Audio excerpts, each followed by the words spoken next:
Quería daros los buenos días a todos y deciros que es un gozo y un privilegio poder estar aquí en esta mañana. Damos gracias a Dios, como decía Dulce, porque estamos convencidos por este local que Dios nos ha dado. Y aunque no es la inauguración oficial, ¿no?, el día de hoy, pero estamos contentos de poder estar aquí, ¿verdad?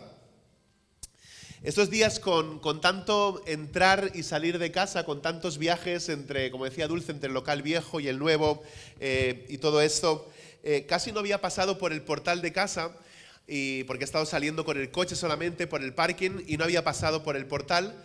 Y resulta que uno de estos días, creo que fue el jueves, pasé por el portal, por los buzones y me encuentro un montón de cartas. No sé si os ha pasado lo mismo, pero había un montón de cartas en mi buzón ahí metidas a la fuerza y había también un montón de cartas tiradas en el suelo. Y esas cartas que estaban ahí tiradas en el suelo decían confidencial, otras decían personal, otras decían abrir inmediatamente, otras decían información importantísima. Y me imagino que ya sabéis de qué eran las cartas, ¿no? Eran propaganda electoral, porque la semana que viene pues tenemos elecciones aquí en este país, ¿no? Hoy empezamos una serie de predicaciones que hemos titulado Esencia, donde estaremos viendo en profundidad una carta que Dios nos ha escrito a cada uno de nosotros. Y no es una carta para que se nos quede tirada en el suelo juntamente con las demás. Es una carta para que la abramos y para que la comprendamos. Así que me gustaría que me acompañarais a la carta a los Efesios en el Nuevo Testamento. Esta carta está inspirada por el Espíritu Santo, escrita por el apóstol Pablo, dirigida a los creyentes en Éfeso. Y como os digo, esta correspondencia es tan personal y tan poderosa que no vais a querer dejarla tirada ahí en el suelo. Vamos a empezar leyendo Efesios capítulo 1, versículos del 1 al 14. Y dice así la palabra: Pablo, apóstol de Cristo Jesús por la voluntad de Dios, a los santos y fieles en Cristo Jesús que están en Éfeso. Que Dios nuestro Padre y el Señor Jesucristo os concedan gracia y paz. Bendiciones espirituales en Cristo. Alabado sea Dios, Padre de nuestro Señor Jesucristo, que nos ha bendecido en las regiones celestiales con toda bendición espiritual en Cristo. Dios nos escogió en Él antes de la creación del mundo, para que seamos santos y sin mancha delante de Él. En amor nos predestinó para ser adoptados como hijos suyos por medio de Jesucristo, según el buen propósito de su voluntad, para alabanza de su gloriosa gracia que nos concedió en su amado. En Él tenemos la redención mediante su sangre, el perdón de nuestros pecados, conforme a las riquezas de la gracia que Dios nos dio en abundancia con toda sabiduría y entendimiento. Él nos hizo conocer el misterio de su voluntad, conforme al buen propósito que de antemano estableció en Cristo, para llevarlo a cabo cuando se cumpliera el tiempo. Esto es, reunir en Él todas las cosas, tanto las del cielo como las de la tierra.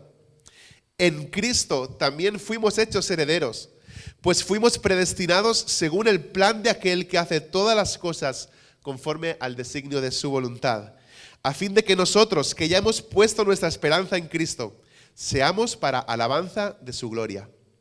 En Él también vosotros, cuando oísteis el mensaje de la verdad, el evangelio que os trajo la salvación, y lo creísteis, fuisteis marcados con el sello que es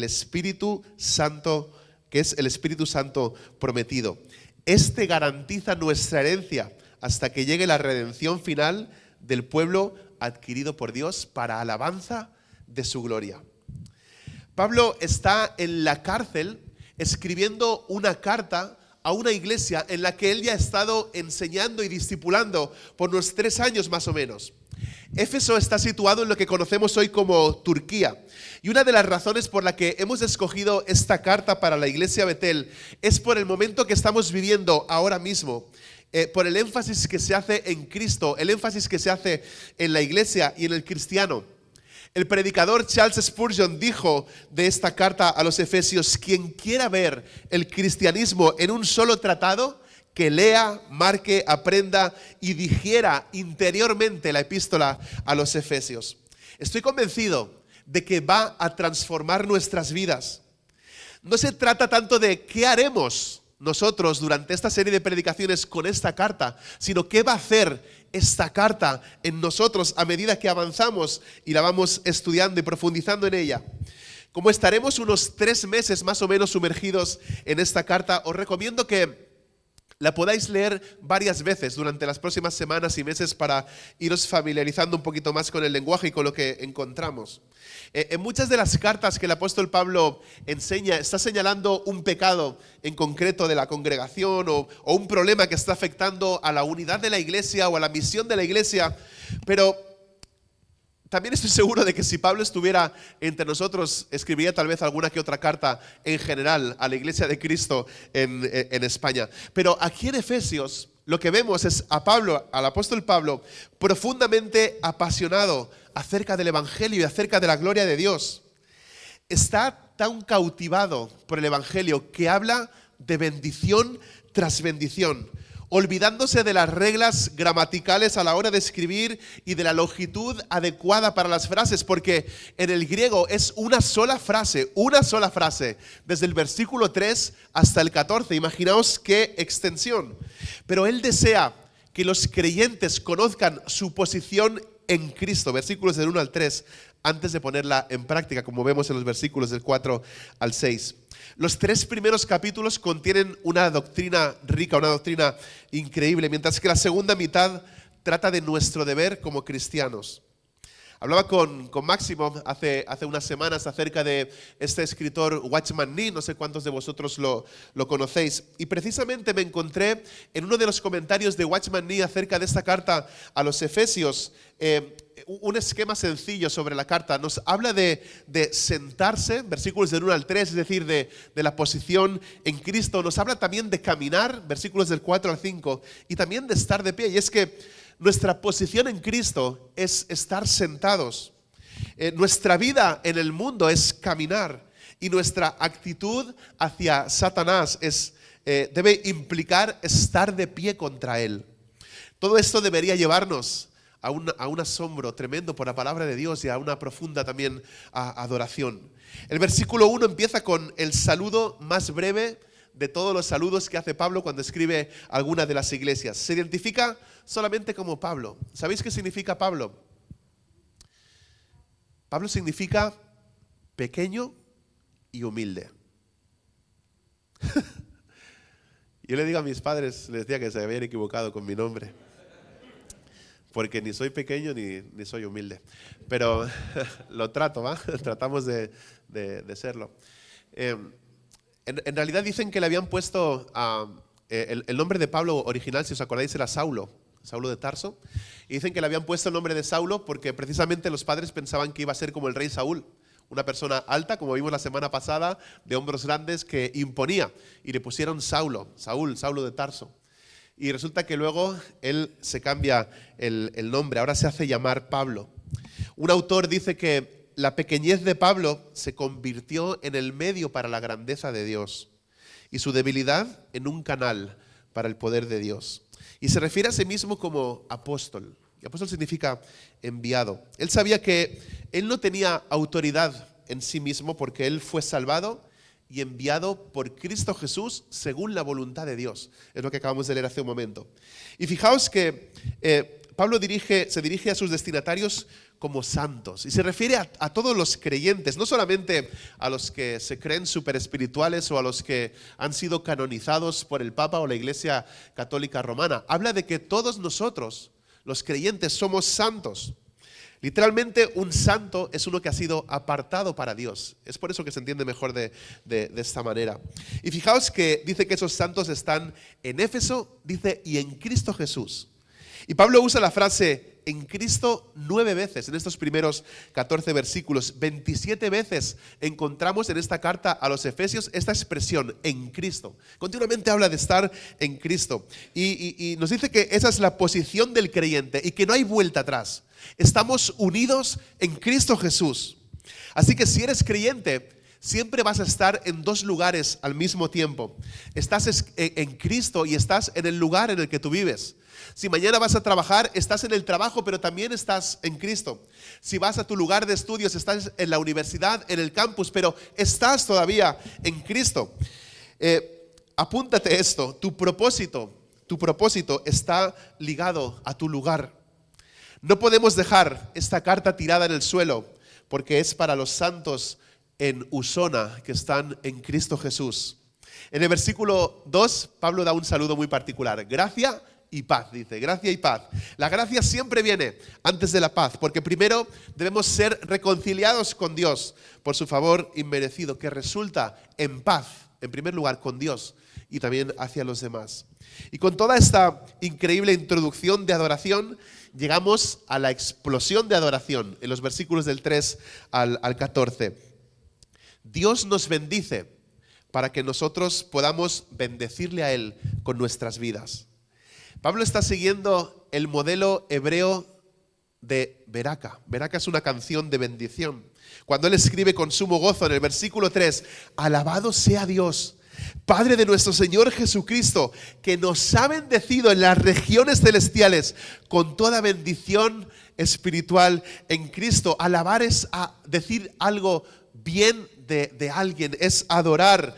Está adorando con un amor que alaba. Y es que la doctrina nos tiene que llevar siempre a esa doxología, a esa adoración, a esa exaltación de Dios, de Cristo Jesús, del Espíritu, porque nuestra posición delante de Dios nos empuja a adorarle. Y fijaos cómo Él nos ha bendecido.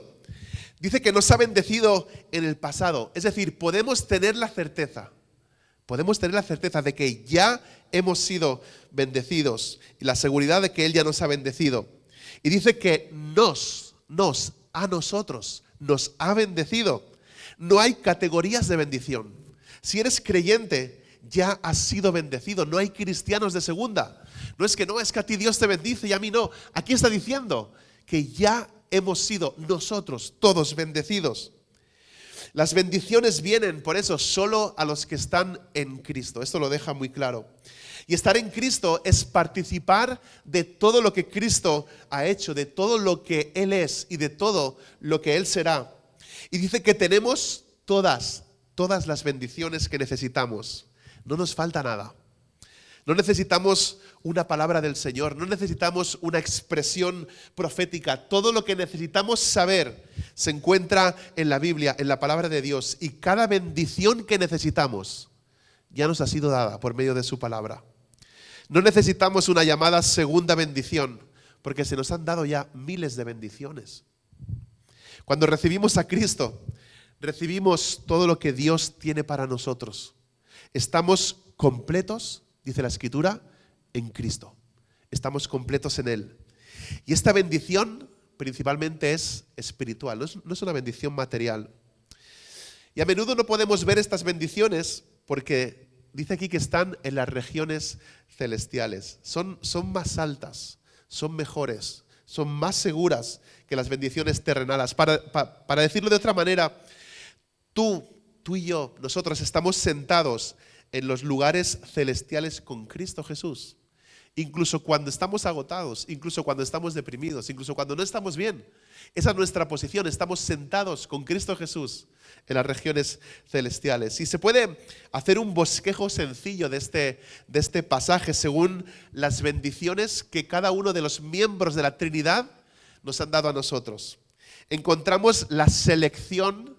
He puesto 3 S, pero a lo mejor no queda muy bien selección. Podemos decir elección, pero la selección de Dios el Padre, versículos del 4 al 6. El sacrificio de Dios el Hijo, versículos del 7 al 12.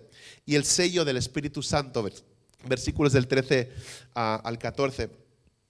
Por cierto, que siguiendo con ese tema de la bendición, os traigo saludos de las iglesias y los pastores de las asambleas de hermanos de Cataluña, como os decíamos, con quienes hemos estado de retiro este fin de semana, viernes tarde y sábado. Y creo que ha sido muy bueno, hemos tenido conversaciones muy buenas. Dios nos bendice para que nosotros podamos bendecir a otros con nuestras vidas y podamos bendecirle a Él con nuestras vidas. Así que quiero hablar de estas 3 cosas en esta mañana. De la selección de Dios el Padre, del sacrificio de Dios el Hijo y del sello de Dios el Espíritu Santo. Vamos a por la primera. La selección de Dios el Padre. Según el versículo 4, El hecho de que tengamos toda bendición espiritual es cierta, puesto que Dios nos ha escogido. Dios nos escogió en Él antes de la creación del mundo para que seamos santos y sin mancha delante de Él. Hemos sido escogidos, lo hemos cantado en esta mañana.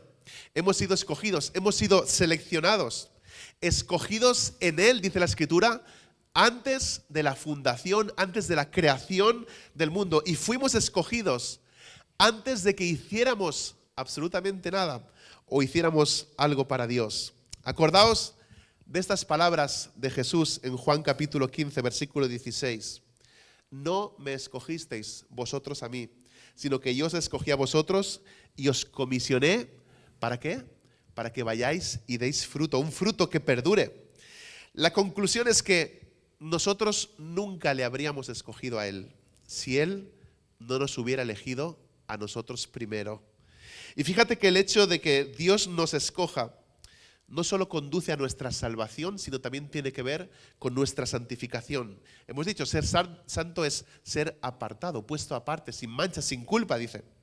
Y supongo que algunos de vosotros pues tenéis alguna dificultad con esta cuestión de que Dios escoja a las personas, ¿no? Había una inquietud ahí con los jóvenes, con algunos de ellos, estuvimos hablando hace unas semanas de este tema, pero si es posible, si tienes alguna dificultad con esta cuestión de la elección, a lo mejor se te hace un poquito más complicado todavía llegar al versículo 5, donde nos dice, en amor nos predestinó para ser adoptados como hijos suyos por medio de Jesucristo, según el propósito de su voluntad. Pero antes de ponernos en contra de todo este tema de la predestinación, tenemos que estar de acuerdo en que se trata de una palabra bíblica. Aparece aquí en este versículo 5, también en el versículo 11, también aparece en Hechos capítulo 4, versículo 12, en Hechos 4, 28, Primera de Corintios 2, 7, Romanos 8, 28, 30. Básicamente la palabra escoger o ser escogido significa que ha sido decretado o determinado de antemano. Y vuelvo a Spurgeon porque me encanta lo que dice este predicador. Dice, algunos estarán dispuestos a decir, ¿por qué predicar sobre una doctrina tan profunda como la elección? Yo respondo, porque está en la palabra de Dios y todo lo que está en la palabra de Dios tiene que ser predicado.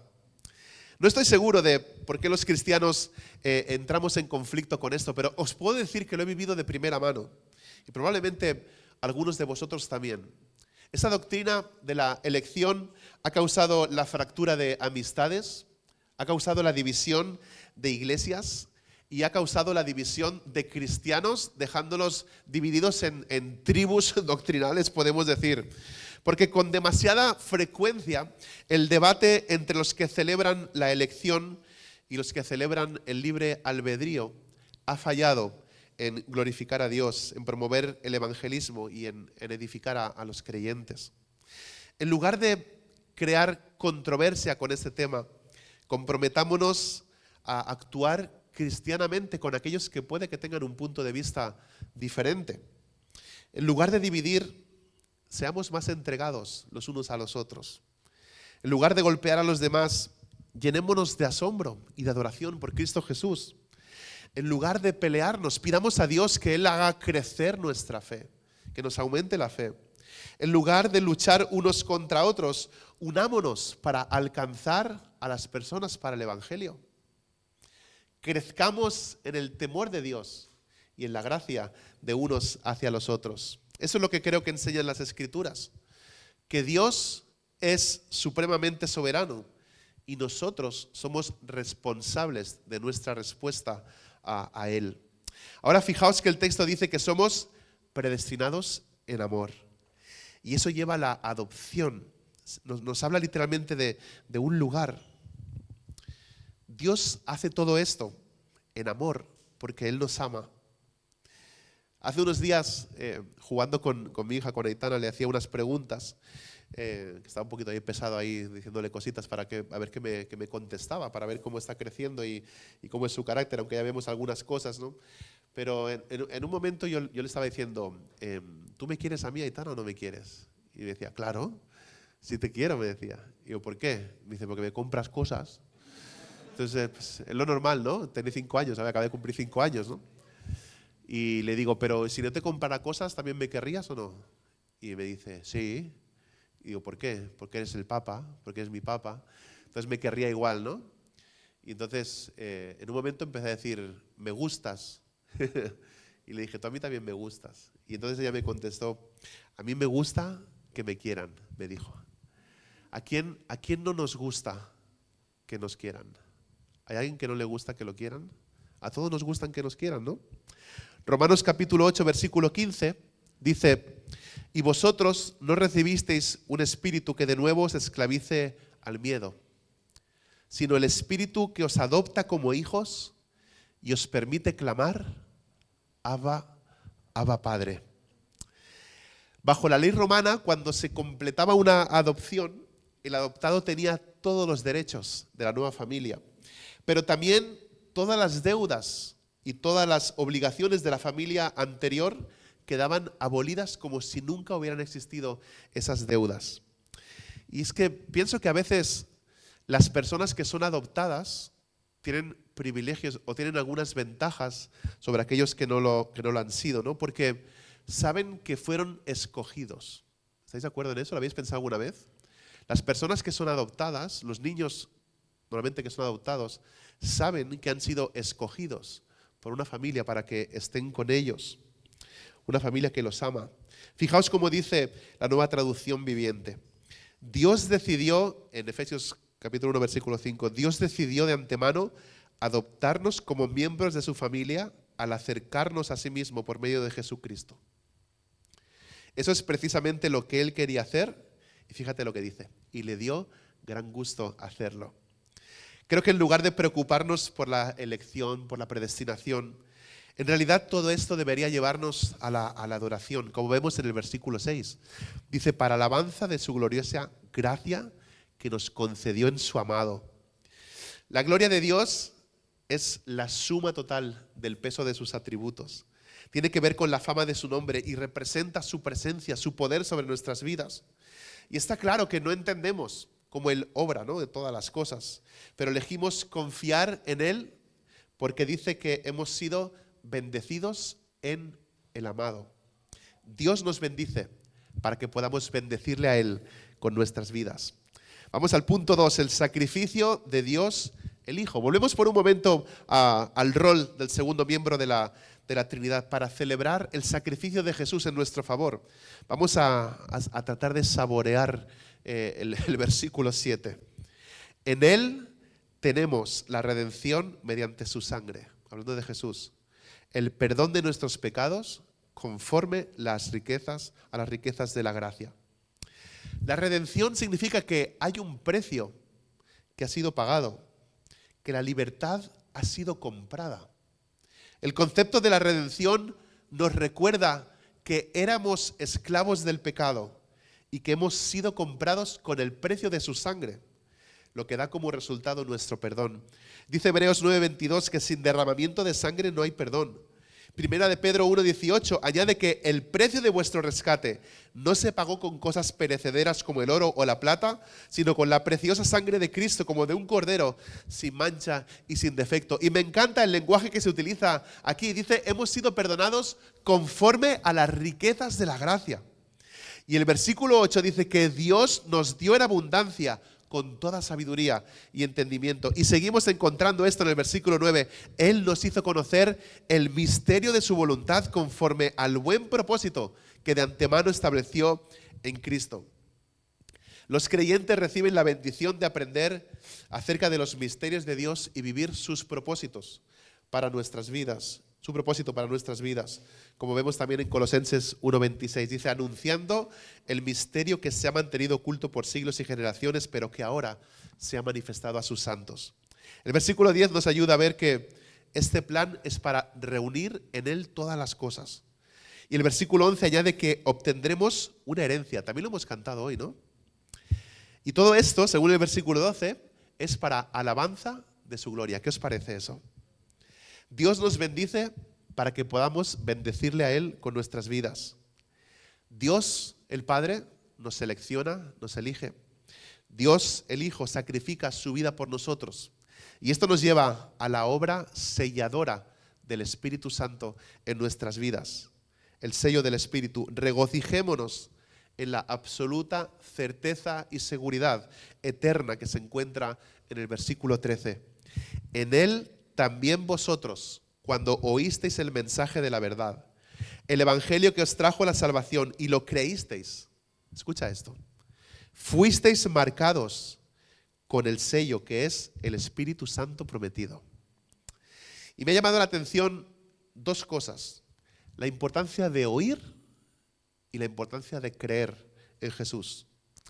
Y aquí es donde se unen el misterio de la soberanía de Dios y la responsabilidad humana. Nadie se salva sin oír y prestar atención al mensaje del Evangelio. Dice en Romanos 10:14, ahora bien, ¿cómo invocarán a aquel en quien no han creído? ¿Y cómo creerán en aquel de quien no han oído? ¿Y cómo oirán si no hay quien les predique? Una vez que escuches el Evangelio, creas que Jesús murió en tu lugar y resucitó, y lo recibas en tu vida, serás salvo. Serás perdonado de tus pecados. Y dice, marcados con el sello que es el Espíritu Santo prometido. En los tiempos bíblicos, también por aquí hay algunos que os he visto que lleváis esos anillos, aunque ya no se utiliza para eso, pero en los tiempos bíblicos habían unos anillos sobre los cuales se ponía una cera especial y con ese anillo se sellaba, ¿no? Y ese anillo dejaba algo ahí seguro. Era un anillo que se utilizaba para seguridad, para custodia también de algún documento, de algún rollo, de lo que sea. Dice, por ejemplo, en 2 de Timoteo 2:19, el fundamento de Dios es sólido y se mantiene firme, pues está sellado con esta inscripción: el Señor conoce a los suyos. El Espíritu Santo sirve como nuestra seguridad de que somos posesión de Dios, le pertenecemos a Él y siempre estaremos bajo su protección. Así que si no podemos ganarnos la salvación, ¿qué nos hace pensar que podemos hacer algo malo para perderla? El versículo 14 añade esto sobre el Espíritu Santo. Además de que nos ha sellado, dice que el Espíritu Santo garantiza nuestra herencia hasta que llegue la redención final del pueblo adquirido por Dios. Garantiza. Es decir, el Espíritu Santo da como una fianza, ¿no? Estamos más acostumbrados tal vez a ese lenguaje. Una fianza. Dice Romanos 8:23 que el Espíritu sirve como primicias de mucho más que está por venir. Segunda de Corintios 5:5 dice, es Dios quien nos ha hecho para este fin y nos ha dado su Espíritu como garantía de sus promesas. Y segunda de Corintios 1:22 une la obra selladora del Espíritu con la garantía del Espíritu. Nos selló como propiedad suya y puso su Espíritu en nuestro corazón como garantía de sus promesas. Una vez más, vemos que todas estas bendiciones deben llevarnos a la alabanza de su gloria. Dios nos bendice para que podamos bendecirle a Él con nuestras vidas. Así que bendice a Dios, bendícelo y alábale por su gloriosa gracia. El versículo 3 dice que hemos sido bendecidos con toda bendición espiritual. El versículo 4 dice que hemos sido escogidos para ser santos y sin mancha. Versículo 5, predestinados para adopción. Versículo 7, redimidos por la sangre de Jesús y perdonados de toda culpa. Versículo 8, según la riqueza de su gracia. Versículo 9, seguros de que comprendemos su voluntad. Versículo 11, hemos obtenido una herencia. Versículo 13, hemos sido sellados por el Espíritu Santo. Versículo 14, tenemos todas las bendiciones garantizadas. Y esto nos lleva a una pregunta. Ya que Él te ha bendecido en el amado, ¿cómo le bendecirás con tu vida? Tienes la pregunta ahí en gigante en la pantalla. ¿Cómo le bendecirás con tu vida? La pregunta no es si le vas a bendecir o no. No sé si queda claro. La pregunta es ¿cómo lo vas a hacer? ¿Cómo vas a bendecirle con tu vida? Así que quiero compartirte 3 aplicaciones sencillas que tienen el potencial de cambiar tu forma de vivir y dar tu tiempo, tu tesoro y tus talentos. En serio, son así de profundas. No sé si estamos preparados. En lugar de pedirle a Dios que siempre te bendiga, empieza a vivir a la luz de las bendiciones que Él ya nos ha dado. ¿Te gusta esa? en lugar de seguir pidiendo que nos bendiga, empieza a vivir a la luz de las bendiciones que Él ya nos ha dado. El señor Antoni, que está por aquí detrás, sentado, no te veig, Antoni, ¿dónde estás? Aquí atrás. Hace 7 años que conocí al señor Antoni y se me ocurrió decirle el primer domingo cuando nos pedíamos que el Señor te bendiga, y me dijo, no.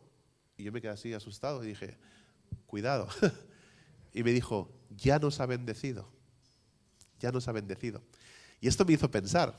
Y el siguiente domingo, conversé con un poco cabezón, le dije, Antoni, que el Señor te bendiga. No. Voy a decir, ya nos ha bendecido, ya nos ha beneït, ya son beneïts, ya nos ha bendecido. Así que vivamos a la luz de las bendiciones que Él ya nos ha dado.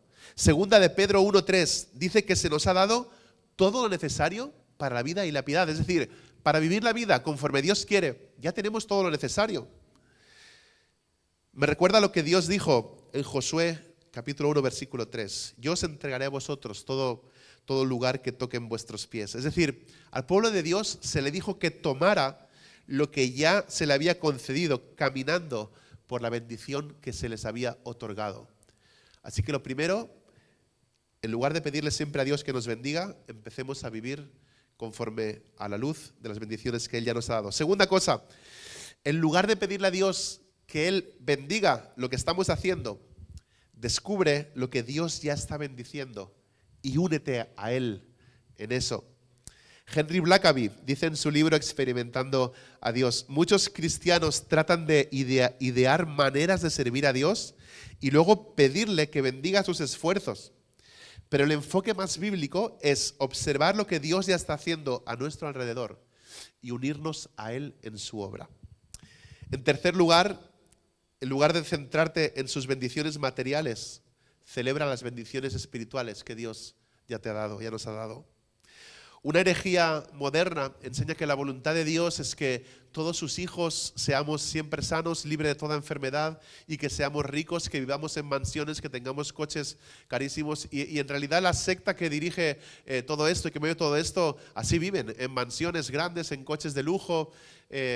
Incluso a los jóvenes está afectando el Ya-2 también, ¿no? Por todos los lados. Dice que... bueno, voy a decir lo que dice él, pero casi panza, no sé qué, por aquí, por allá, no sé si lo habéis visto. Y este personaje, lo mismo, ¿no? Y hace poco estaba hablando de Dios y de la gracia de Dios. No sé si habéis visto ese vídeo, pero el pastor Itiel Arroyo lo reposteó por ahí. Y este otro personaje que no es ni creyente estaba hablando de la ley del secreto, de la atracción, de que la Biblia dice que la gracia de Dios cubre todas las cosas y su gracia nos tiene que dar todas estas cosas. Y como os digo, viven en estas casas carísimas y coches grandes, se dan todo tipo de lujos, atrayendo hacia ellos a un montón de seguidores que piensan que van a obtener exactamente lo mismo. Y todo se trata de una estafa piramidal, ¿no? Y al final estas iglesias llamadas sectas, o sectas llamadas iglesias de la prosperidad, hacen lo mismo, ¿no? Pero gracias a Dios, el apóstol Pablo ha enumerado una serie de bendiciones espirituales en esta frase tan extensa que él nos ha dejado. Y es una frase que exalta a Dios continuamente. Aunque hemos sido bendecidos de tantas maneras, todavía tropezamos, ¿no? Y todavía caemos. ¿No es así? Todos nos caemos y todos fallamos. Y cuando lo hacemos, es cierto, Dios nos perdona, Dios nos restaura cuando nos arrepentimos y volvemos a Él. Así que si aún no has confiado en Cristo para tu salvación, hazlo ahora mismo. Si has estado vagando por ahí y has caído escandalosamente, es hora de volver a Cristo. O tal vez tu amor por el Señor, tu amor por Dios se ha enfriado, no lo sé. Pero curiosamente, Jesús también escribe una carta a esta iglesia en Éfeso. Jesús también escribe una carta a los Efesios. Una carta que tampoco podemos permitir que se quede tirada en el suelo junto con todas esas cartas de propaganda electoral. Escucha con qué amor les habla Jesús y también a nosotros en Apocalipsis capítulo 2, versículos del 4 al 5. Y con eso estaremos preparando nuestros corazones para participar de la Santa Cena. Dice Jesús a esta iglesia en Éfeso: sin embargo, tengo contra ti que has abandonado tu primer amor. recuerda de dónde has caído. Arrepiéntete y vuelve a practicar las obras que hacías al principio. Si no te arrepientes, iré y quitaré de su lugar tu candelabro. Así que debemos recordar, debemos arrepentirnos y debemos hacer. Que Dios siga bendiciendo nuestras vidas para que podamos bendecirle a Él y bendecir también a otros.